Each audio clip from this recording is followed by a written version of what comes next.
ಓಂ ಶಾಂತಿ. ಮುರುಳಿಯ ದಿನಾಂಕ 5/9. ಬಾಬೋರ ಮಹಾವಾಕ್ಯಗಳು.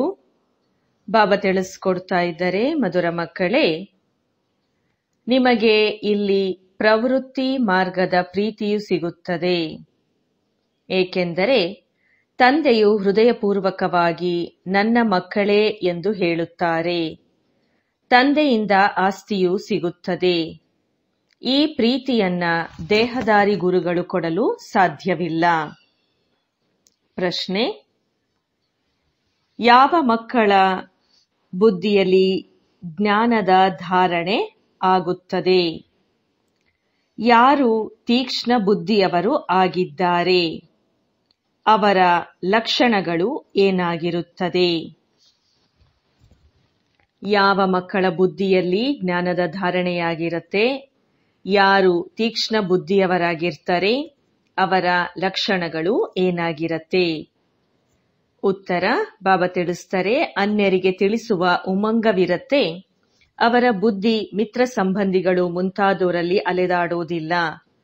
ಯಾರು ಸೂಕ್ಷ್ಮ ಬುದ್ಧಿಯವರಾಗಿರ್ತಾರೋ ಅವರು ಓದೋದ್ರಲ್ಲಿ ಎಂದೂ ಸಹ ಆಕಳಿಕೆ ಇತ್ಯಾದಿಗಳೇನೂ ಬರೋದಿಲ್ಲ. ಎಂದೂ ಸಹ ಶಾಲೆಯಲ್ಲಿ ಕಣ್ಣುಗಳನ್ನ ಮುಚ್ಚೋದಿಲ್ಲ. ಯಾವ ಮಕ್ಕಳು ಚಂಚಲ ಬುದ್ಧಿಯವರಾಗಿ ಕುಳಿತಿರ್ತಾರೆ, ಯಾರ ಬುದ್ಧಿ ಆ ಕಡೆ ಈ ಕಡೆ ಅಲೆಯುತ್ತಿರ್ತದೆ, ಅವರು ಜ್ಞಾನವನ್ನ ಅರ್ಥ ಮಾಡ್ಕೊಳ್ಳೋದಿಲ್ಲ. ಅವರಿಗೆ ತಂದೆಯನ್ನ ನೆನಪು ಮಾಡೋದು ಬಹಳ ಕಷ್ಟ ಆಗತ್ತೆ. ಓಂ ಶಾಂತಿ. ಇದು ತಂದೆ ಮತ್ತು ಮಕ್ಕಳ ಮಿಲನ ಆಗಿದೆ. ಗುರುಗಳು ಮತ್ತು ಶಿಷ್ಯರ ಮೇಳವಂತೂ ಅಲ್ಲ. ಗುರುಗಳಿಗೆ ಈ ದೃಷ್ಟಿ ಇರತ್ತೆ, ಇವರು ನಮ್ಮ ಶಿಷ್ಯರು ಅಥವಾ ಇವರು ಅನುಯಾಯಿಯಾಗಿದ್ದಾರೆ ಅಥವಾ ಜಿಜ್ಞಾಸು ಆಗಿದ್ದಾರೆ. ಇದು ಕನಿಷ್ಠ ದೃಷ್ಟಿಯಾಯಿತಲ್ವೇ? ಅವರು ಆ ದೃಷ್ಟಿಯಿಂದಲೇ ನೋಡ್ತಾ ಇರ್ತಾರೆ. ಆತ್ಮವನ್ನು ನೋಡೋದಿಲ್ಲ, ಶರೀರವನ್ನೇ ನೋಡ್ತಾರೆ. ಮತ್ತು ಶಿಷ್ಯರೂ ಸಹ ದೇಹಾಭಿಮಾನಿಯಾಗಿಯೇ ಕುಳಿತಿರ್ತಾರೆ. ಅವರನ್ನ ತನ್ನ ಗುರುಗಳೆಂತ ತಿಳಿತಾರೆ. ಇವರು ನಮ್ಮ ಗುರು ಆಗಿದ್ದಾರೆ ಎಂಬ ದೃಷ್ಟಿಯೇ ಇರತ್ತೆ. ಬಾಬಾ ತಿಳಿಸ್ತಾರೆ, ಗುರುಗಳಿಗೆ ಬಹಳ ಗೌರವವನ್ನ ಕೊಡ್ತಾರೆ. ಇಲ್ಲಂತೂ ಬಹಳ ವ್ಯತ್ಯಾಸ ಇದೆ. ಇಲ್ಲಿ ತಂದೆಯೇ ಮಕ್ಕಳಿಗೆ ಗೌರವವನ್ನ ಕೊಡ್ತಾರೆ. ಏಕೆಂದ್ರೆ ಈ ಮಕ್ಕಳಿಗೆ ಓದಿಸಬೇಕು ಎಂಬುದು ತಂದೆಗೆ ಗೊತ್ತಿದೆ. ಈ ಸೃಷ್ಟಿ ಚಕ್ರವು ಹೇಗೆ ಸುತ್ತುತ್ತದೆ, ಬೇಹದ್ದಿನ ಚರಿತ್ರೆ ಭೂಗೋಳವನ್ನ ತಿಳಿಸಬೇಕಾಗಿದೆ. ಆದರೆ ಆ ಗುರುಗಳ ಮನಸ್ಸಿನಲ್ಲಿ ಮಕ್ಕಳೆಂಬ ಪ್ರೀತಿ ಇರೋದಿಲ್ಲ. ತಂದೆಯ ಬಳಿಯಂತೂ ಮಕ್ಕಳೆಂಬ ಪ್ರೀತಿ ಇರತ್ತೆ ಮತ್ತು ಮಕ್ಕಳಿಗೂ ಸಹ ತಂದೆಯ ಪ್ರತಿ ಪ್ರೀತಿ ಇರತ್ತೆ. ನೀವು ತಿಳಿದುಕೊಳ್ತೀರಿ, ನಿಮಗೆ ತಂದೆ ಸೃಷ್ಟಿಚಕ್ರದ ಜ್ಞಾನವನ್ನ ತಿಳಿಸ್ತಾರೆ. ಆ ಗುರುಗಳು ಏನನ್ನ ಕಲಿಸ್ತಾರೆ? ಅರ್ಧ ಕಲ್ಪದಿಂದ ಶಾಸ್ತ್ರ ಇತ್ಯಾದಿಗಳನ್ನೇ ತಿಳಿಸ್ತಾರೆ. ಭಕ್ತಿ ಮಾರ್ಗದ ಕರ್ಮವನ್ನ ಮಾಡ್ತಾ ಗಾಯತ್ರಿ ಮಂತ್ರ, ಸಂಧ್ಯಾ ವಂದನೆ ಇತ್ಯಾದಿಯನ್ನ ಕಲಿಸ್ತಾರೆ. ಇಲ್ಲಿ ತಂದೆ ಬಂದು ತನ್ನ ಪರಿಚಯವನ್ನ ಕೊಡ್ತಾರೆ. ನಾವು ತಂದೆಯನ್ನ ಅರಿತುಕೊಂಡೇ ಇರ್ಲಿಲ್ಲ. ಅವರನ್ನ ನಾವು ಸರ್ವವ್ಯಾಪಿ ಅಂತ ಹೇಳ್ತಾ ಇದ್ವಿ. ಪರಮಾತ್ಮ ಎಲ್ಲಿದ್ದಾನೆ ಎಂದು ಯಾವಾಗ ಕೇಳಿದ್ರೂ ಸಹ ಸರ್ವವ್ಯಾಪಿಯಾಗಿದ್ದಾರೆ ಎಂದು ಕ್ಷಣದಲ್ಲಿಯೇ ಹೇಳಿಬಿಡ್ತಾರೆ. ತಮ್ಮ ಬಳಿ ಯಾರಾದ್ರೂ ಬಂದ್ರೆ ಇಲ್ಲಿ ಏನನ್ ಕಲಿಸ್ತೀರಿ ಅಂತ ಕೇಳಿದ್ರೆ ತಿಳಿಸ್ರಿ, ನಾವು ರಾಜಯೋಗವನ್ನ ಕಲಿಸ್ತೇವೆ. ಯಾವುದರಿಂದ ತಾವು ಮನುಷ್ಯರಿಂದ ದೇವತೆಗಳು ಅರ್ಥಾತ್ ರಾಜರಾಗಬಹುದು. ಮನುಷ್ಯರಿಂದ ದೇವತೆಗಳನ್ನಾಗಿ ಮಾಡುವ ಸತ್ಸಂಗ ಮತ್ಯಾವುದೂ ಸತ್ಸಂಗ ಇರೋದಿಲ್ಲ. ದೇವತೆಗಳು ಇರುವುದು ಸತ್ಯುಗದಲ್ಲಿ, ಕಲಿಯುಗದಲ್ಲಿ ಇರೋದು ಮನುಷ್ಯರು. ಬಾಬಾ ತಿಳಿಸ್ತಾರೆ, ಈಗ ನಾವು ನಿಮಗೆ ಇಡೀ ಸೃಷ್ಟಿ ಚಕ್ರದ ರಹಸ್ಯವನ್ನ ತಿಳಿಸ್ತೇವೆ. ಇದರಿಂದ ನೀವು ಚಕ್ರವರ್ತಿ ರಾಜರಾಗ್ತೀರಿ ಹಾಗೂ ಪಾವನರಾಗುವ ಬಹಳಷ್ಟು ಯುಕ್ತಿಯನ್ನ ನಿಮಗೆ ತಿಳಿಸ್ತೇನೆ. ಇಂತಹ ಯುಕ್ತಿಯನ್ನೆಂದೂ ಯಾರೂ ಸಹ ತಿಳಿಸಲು ಸಾಧ್ಯ ಇಲ್ಲ. ಇದು ಸಹಜ ರಾಜಯೋಗ ಆಗಿದೆ. ತಂದೆ ಪತಿತ ಪಾವನ ಆಗಿದ್ದಾರೆ, ಅವರು ಸರ್ವಶಕ್ತಿವಂತನೂ ಆಗಿದ್ದಾರೆ. ಅಂದ ಮೇಲೆ ಅವರನ್ನ ನೆನಪು ಮಾಡೋದ್ರಿಂದ ಪಾಪಗಳು ತುಂಡಾಗ್ತಾ ಹೋಗತ್ತೆ. ಏಕೆಂದರೆ ಯೋಗಾಗ್ನಿ ಆಗಿದೆ ಅಲ್ವಾ?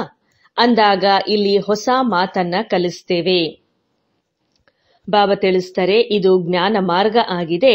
ಜ್ಞಾನ ಸಾಗರ ತಂದೆಯೊಬ್ಬರೇ ಆಗಿದ್ದಾರೆ.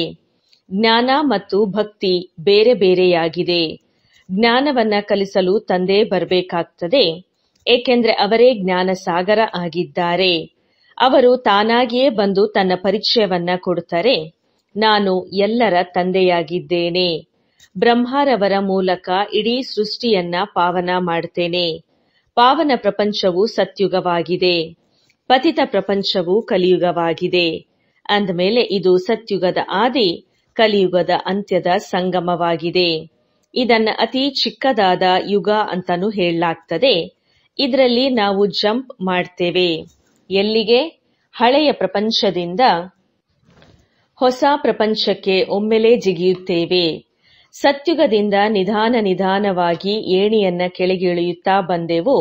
ಆದರೆ ಇಲ್ಲಿ ನಾವು ಈ ಚೀಚಿ ಪ್ರಪಂಚದಿಂದ ಹೊಸ ಪ್ರಪಂಚದಲ್ಲಿ ಹೋಗ್ತೇವೆ. ನೇರವಾಗಿ ಅತಿ ಎತ್ತರದಲ್ಲಿ ಹೋಗ್ತೇವೆ. ಹಳೆಯ ಪ್ರಪಂಚವನ್ನ ಬಿಟ್ಟು ನಾವು ಹೊಸ ಪ್ರಪಂಚಕ್ಕೆ ಹೋಗ್ತೇವೆ. ಇದು ಬೇಹದ್ದಿನ ಮಾತಾಗಿದೆ.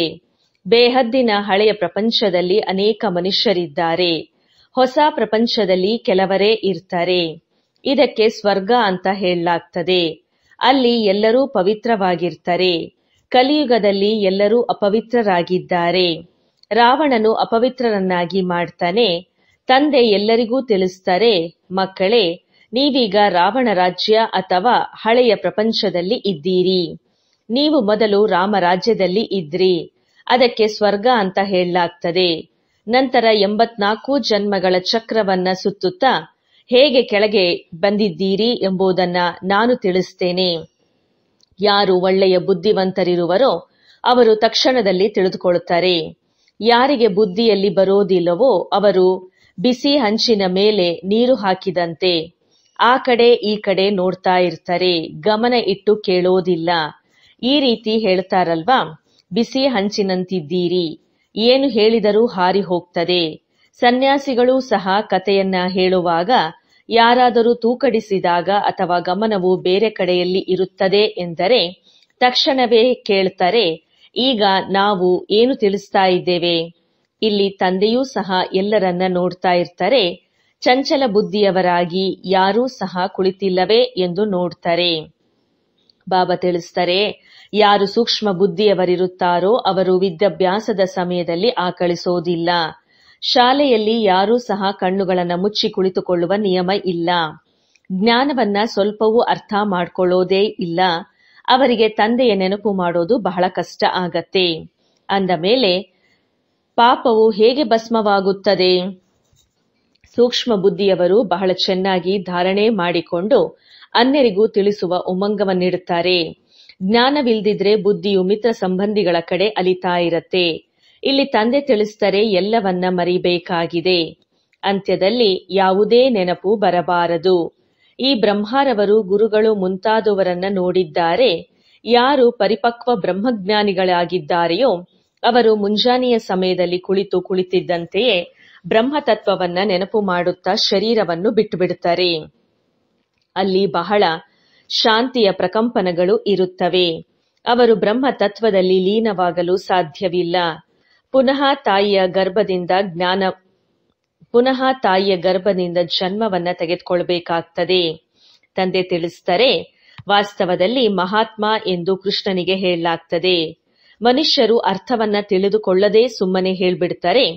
ತಂದೆ ತಿಳಿಸ್ತಾರೆ, ಶ್ರೀಕೃಷ್ಣ ಸಂಪೂರ್ಣ ನಿರ್ವಿಕಾರಿ ಆಗಿದ್ದಾನೆ. ಆದರೆ ಅವರನ್ನ ಸನ್ಯಾಸಿ ಎಂದಲ್ಲ, ದೇವತೆ ಎಂದು ಹೇಳಲಾಗ್ತದೆ. ಸನ್ಯಾಸಿ ಎಂದು ಹೇಳೋದ್ರಲ್ಲಿ ಮತ್ತು ದೇವತೆ ಎಂದು ಹೇಳೋದ್ರಲ್ಲಿ ಅರ್ಥ ಇದೆ.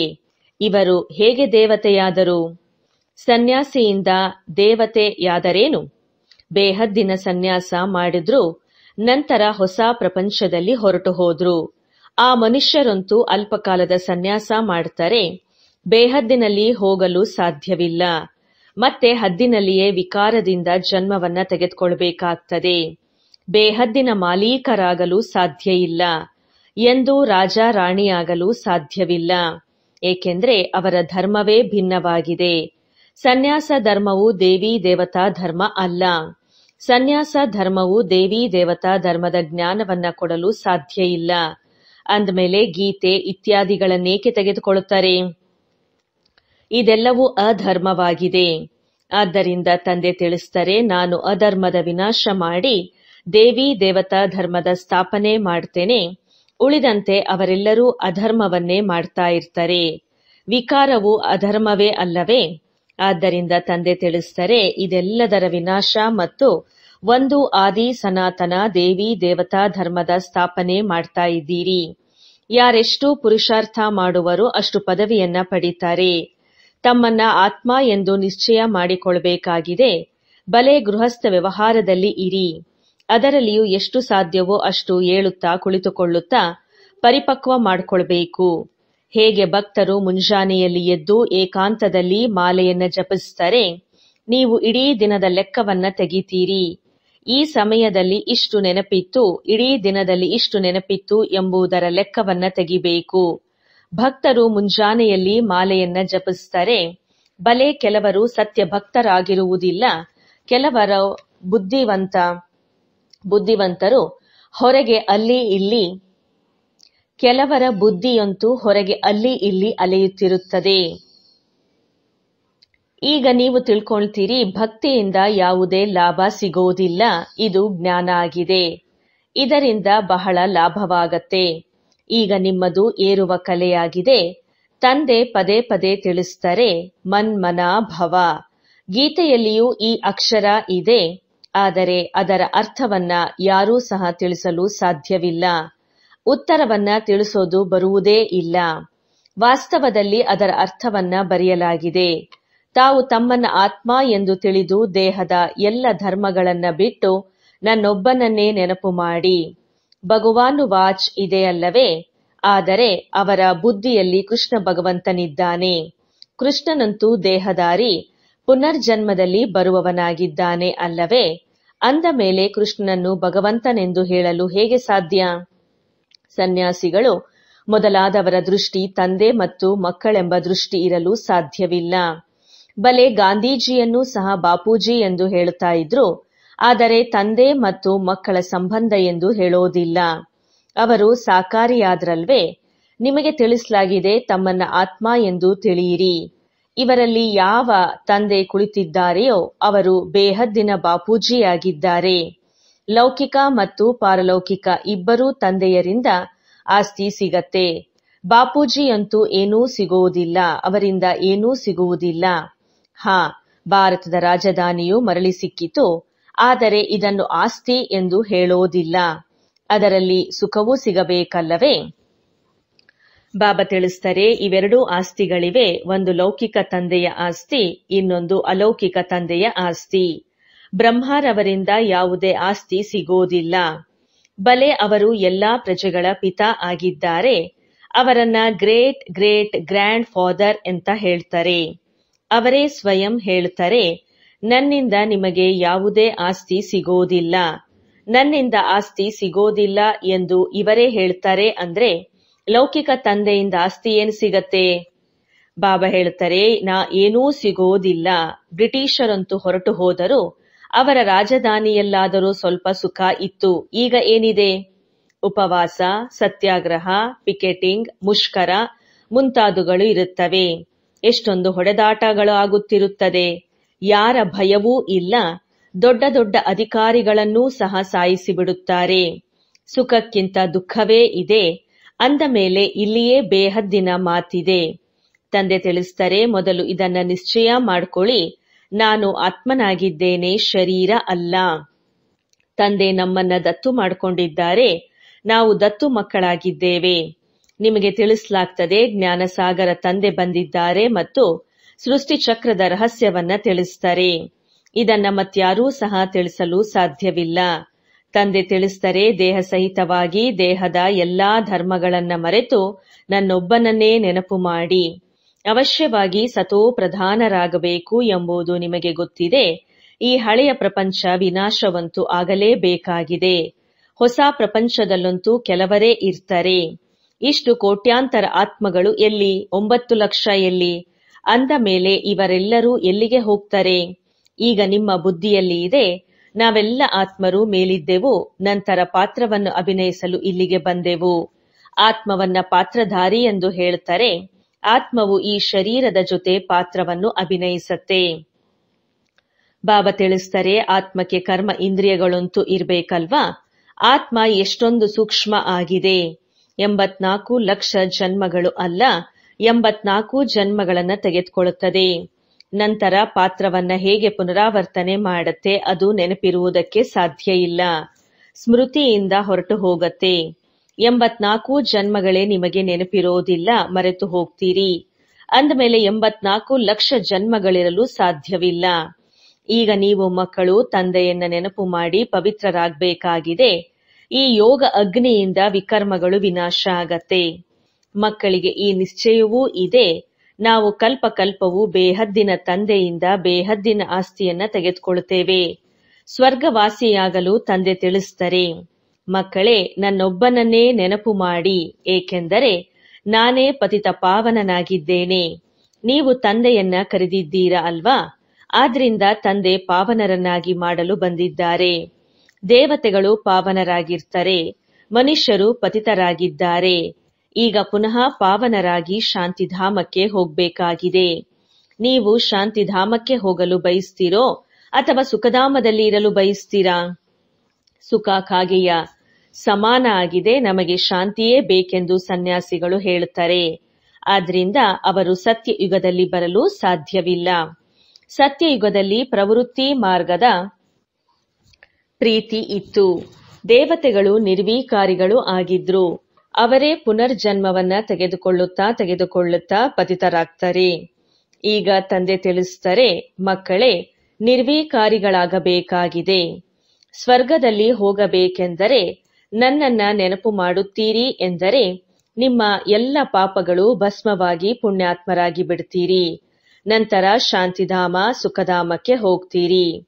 ಅಲ್ಲಿ ಶಾಂತಿಯೂ ಇತ್ತು, ಸುಖವೂ ಇತ್ತು. ಈಗ ತಂದೆ ತಿಳಿಸ್ತಾರೆ, ಮಕ್ಕಳೇ ನಿರ್ವೀಕಾರಿಗಳಾಗಿರಿ. ಸ್ವರ್ಗದಲ್ಲಿ ಹೋಗಬೇಕೆಂದರೆ ನನ್ನನ್ನು ನೆನಪು ಮಾಡಿದಾಗ ನಿಮ್ಮ ಎಲ್ಲ ಪಾಪಗಳು ಭಸ್ಮವಾಗಿ ಪುಣ್ಯಾತ್ಮರಾಗಿ ಬಿಡ್ತೀರಿ. ನಂತರ ಶಾಂತಿಧಾಮ ಸುಖಧಾಮಕ್ಕೆ ಹೋಗ್ತೀರಿ. ಅಲ್ಲಿ ಶಾಂತಿಯೂ ಇತ್ತು, ಸುಖವೂ ಇತ್ತು. ಈಗ ದುಃಖಧಾಮವಾಗಿದೆ. ಈಗ ತಂದೆ ಬಂದು ದುಃಖಧಾಮದ ವಿನಾಶ, ಸುಖಧಾಮದ ಸ್ಥಾಪನೆ ಮಾಡ್ತಾರೆ. ಚಿತ್ರಗಳು ಸಹ ಸನ್ಮುಖದಲ್ಲಿ ನಿಂತಿದೆ. ನಂತರ ಸತ್ಯುಗದಲ್ಲಿ ಸ್ವಲ್ಪ ಭಾಗವೇ ಉಳಿಯುತ್ತದೆ. ಸ್ಥಾಪನೆ ಮಾಡ್ತಾರೆ. ಚಿತ್ರಗಳೂ ಸಹ ಸಮ್ಮುಖದಲ್ಲಿ ನಿಂತಿದೆ. ನಂತರ ಸತ್ಯುಗದಲ್ಲಿ ಸ್ವಲ್ಪ ಭಾಗವೇ ಉಳಿಯುತ್ತೆ. ಇಷ್ಟೆಲ್ಲಾ ಖಂಡಗಳು ಅಲ್ಲಿರೋದಿಲ್ಲ. ವಿಶ್ವದ ಇತಿಹಾಸ ಭೂಗೋಳವನ್ನೆಲ್ಲ ತಂದೆಯೇ ತಿಳಿಸ್ಕೊಡ್ತಾರೆ. ಇದು ಪಾಠಶಾಲೆಯಾಗಿದೆ. ಭಗವಾನು ವಾಚ, ಮೊಟ್ಟ ಮೊದಲನೆಯದಾಗಿ ತಂದೆಯ ಪರಿಚಯವನ್ನ ಕೊಡಬೇಕಾಗತ್ತೆ. ಈಗ ಕಲಿಯುಗ ಇದೆ, ಮತ್ತೆ ಸತ್ಯಯುಗದಲ್ಲಿ ಹೋಗ್ಬೇಕಾಗಿದೆ. ಅನಂತರ ಸುಖವೇ ಸುಖ ಇರತ್ತೆ. ಒಬ್ಬರನ್ನೇ ನೆನಪು ಮಾಡೋದು ಅವ್ಯಭಿಚಾರಿ ನೆನಪಾಗಿದೆ. ಶರೀರವನ್ನೂ ಸಹ ಮರೆತು ಬಿಡಬೇಕು. ಶಾಂತಿಧಾಮದಿಂದ ಬಂದಿದ್ದೀರಿ. ಈಗ ಮತ್ತೆ ಶಾಂತಿಧಾಮಕ್ಕೆ ಹೊರಟು ಹೋಗ್ತೀರಿ. ಈಗ ನೀವು ಕುಳಿತುಕೊಂಡು ಬಹಳ ಚೆನ್ನಾಗಿ ತಿಳಿಸಬೇಕಾಗಿದೆ.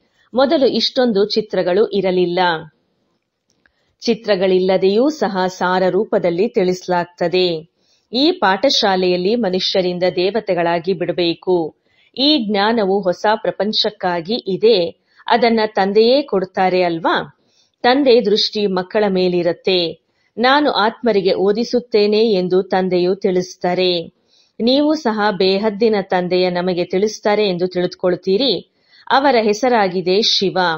ಕೇವಲ ಬೇಹದ್ದಿನ ಬಾಬಾ ಎಂದು ಹೇಳೋದ್ರಿಂದ ತಬ್ಬಿಬ್ಬಾಗ್ತಾರೆ. ಏಕೆಂದರೆ ವರ್ತಮಾನದಲ್ಲಿ ಬಾಬಾ ಎನ್ನುವವರು ಅನೇಕರಿದ್ದಾರೆ.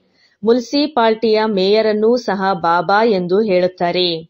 ತಂದೆ ತಿಳಿಸ್ತಾರೆ, ನಾನು ಇವರಲ್ಲಿ ಬಂದಾಗಲೂ ಸಹ ನನ್ನ ಹೆಸರು ಶಿವ ಎಂದೇ ಆಗಿದೆ. ನಾನು ಈ ರಥದ ಮೂಲಕ ನಿಮಗೆ ಜ್ಞಾನವನ್ನ ಕೊಡ್ತೇನೆ. ಇವರನ್ನು ದತ್ತು ಮಾಡಿಕೊಂಡಿದ್ದೇನೆ. ಇವರಿಗೆ ಪ್ರಜಾಪಿತ ಬ್ರಹ್ಮ ಎಂದು ಹೆಸರನ್ನ ಇಟ್ಟಿದ್ದೇನೆ. ಇವರಿಗೂ ಸಹ ನನ್ನಿಂದಲೇ ಆಸ್ತಿ ಸಿಗತ್ತೆ. ಒಳ್ಳೆಯದು. ಮಧುರಾತಿ ಮಧುರ ಅಗಲಿ ಮರಳಿ ಸಿಕ್ಕಿರುವ ಮಕ್ಕಳ ಪ್ರತಿ ಮಾತಾಪಿತಾ ಬಾಪ್ ದಾದಾರವರ ನೆನಪು, ಪ್ರೀತಿ ಹಾಗೂ ನಮಸ್ತೆ. ಆತ್ಮಿಕ ಮಕ್ಕಳಿಗೆ ಆತ್ಮಿಕ ತಂದೆಯ ನೆನಪು, ಪ್ರೀತಿ ಹಾಗೂ ನಮಸ್ತೆ ನಮಸ್ತೆ ನಮಸ್ತೆ. ಧಾರಣೆಗೋಸ್ಕರ ಮುಖ್ಯ ಸಾರದಲ್ಲಿ ಈಗ ಹಳೆಯ ಪ್ರಪಂಚದಿಂದ ಹೊಸ ಪ್ರಪಂಚಕ್ಕೆ ಜಂಪ್ ಮಾಡುವ ಸಮಯವಾಗಿದೆ. ಆದ್ದರಿಂದ ಈ ಹಳೆಯ ಪ್ರಪಂಚದಿಂದ ಬೇಹದ್ದಿನ ಸನ್ಯಾಸವನ್ನ ಮಾಡಬೇಕಾಗಿದೆ. ಇದನ್ನ ಬುದ್ಧಿಯಿಂದ ಮರೆಯಬೇಕಾಗಿದೆ. ವಿದ್ಯೆಯ ಮೇಲೆ ಪೂರ್ಣ ಗಮನವನ್ನ ಕೊಡಬೇಕಾಗಿದೆ. ಶಾಲೆಯಲ್ಲಿ ಕಣ್ಣು ಮುಚ್ಚಿ ಕುಳಿತುಕೊಳ್ಳುವ ನಿಯಮ ಇಲ್ಲ. ಗಮನ ಇರಲಿ. ವಿದ್ಯಾಭ್ಯಾಸದ ಸಮಯದಲ್ಲಿ ಬುದ್ಧಿಯು ಆ ಕಡೆ ಈ ಕಡೆ ಅಲೆಯಬಾರದು. ಆಕಳಿಕೆ ಬರಬಾರದು.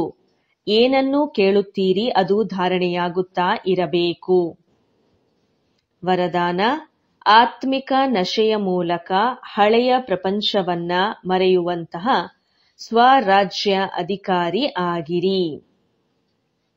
ಸಂಗಮಯುಗದಲ್ಲಿ ಯಾರು ತಂದೆಯ ಆಸ್ತಿಗೆ ಅಧಿಕಾರಿ ಆಗ್ತಾರೆ ಅವರೇ ಸ್ವರಾಜ್ಯ ಮತ್ತು ವಿಶ್ವರಾಜ್ಯ ಅಧಿಕಾರಿ ಆಗ್ತಾರೆ. ಇಂದು ಸ್ವರಾಜ್ಯ ಇದೆ, ನಾಳೆ ವಿಶ್ವದ ರಾಜ್ಯ ಇರತ್ತೆ. ಇಂದು ನಾಳೆಯ ಮಾತಾಗಿದೆ. ಇಂತಹ ಅಧಿಕಾರಿ ಆತ್ಮ ಆತ್ಮಿಕ ನಶೆಯಲ್ಲಿ ಇರೋದು ಮತ್ತು ಈ ನಶೆ ಹಳೆಯ ಪ್ರಪಂಚವನ್ನ ಸಹಜವಾಗಿ ಮರೆಸಿಬಿಡತ್ತೆ. ಅಧಿಕಾರಿ ಎಂದು ಯಾವುದೇ ವಸ್ತುವಿನ ವ್ಯಕ್ತಿಯ ಸಂಸ್ಕಾರದ ಅಧೀನ ಆಗಲು ಸಾಧ್ಯ ಇಲ್ಲ. ಹದ್ದಿನ ಮಾತುಗಳನ್ನು ಅವರು ಬಿಡುವ ಅಗತ್ಯ ಇಲ್ಲ. ಸ್ವತಃವಾಗಿ ಬಿಟ್ಟು ಹೋಗಿ ಬಿಡುತ್ತದೆ. ಸ್ಲೋಗನ್: ಪ್ರತಿ ಸೆಕೆಂಡ್, ಪ್ರತಿ ಶ್ವಾಸ, ಪ್ರತಿ ಖಜಾನೆಯನ್ನ ಸಫಲ ಮಾಡಿಕೊಳ್ಳುವಂತಹವರೇ ಸಫಲತಾ ಮೂರ್ತಿಗಳು ಆಗಿದ್ದಾರೆ. ಒಳ್ಳೆಯದು. ಓಂ ಶಾಂತಿ.